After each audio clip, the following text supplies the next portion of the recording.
What's happening, dogs? Mr. Allen here. I'm about to solve this dope absolute value inequality. Now, but first, before we start splitting this thing up, because I know you want to get into two different inequalities because it's a double the fun, we got to make sure our absolute value part is isolated. So first thing I got to do is I got to add 3 to both sides. All right, now that I've done that, I'm going to have the absolute value of negative 5x plus 10 is less than 25. Now, since we're isolating, we've already isolated the absolute value part, we can break this into 2.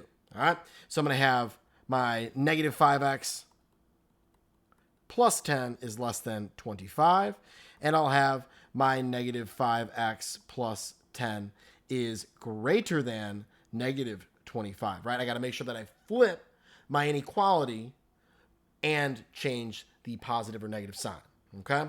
So the next thing here, we're going to solve each one individually. I'm going to subtract 10, and I'm going to get negative 5x is less than 15. Whoa. There we go. And then I'm going to divide by negative 5. Oh, boy. If I'm dividing by a negative, doesn't that flip my inequality? Absolutely does. No pun intended with the absolutely. I can't help myself, man. All right. So I'm going to have greater than, and we'll have negative 3. So there's one of them. Now the other one, same idea, same solving, right? I'm going to subtract 10, so I'm going to get negative 5x is greater than negative 35, and then I'm going to divide by negative 5, so it's going to be x is less than positive 7. All right, the reason why we're flipping them is because we're dividing by a negative. All right, that negative 5 makes it happen. That negative 35 has nothing to do with the flipping of the inequality, right? It's that negative 5 that does it. So next, we got to graph these, right? So I'm going to graph them, and I feel like I got a little more space up at the top right. We're going to do that. All right, so for this one, let's see here.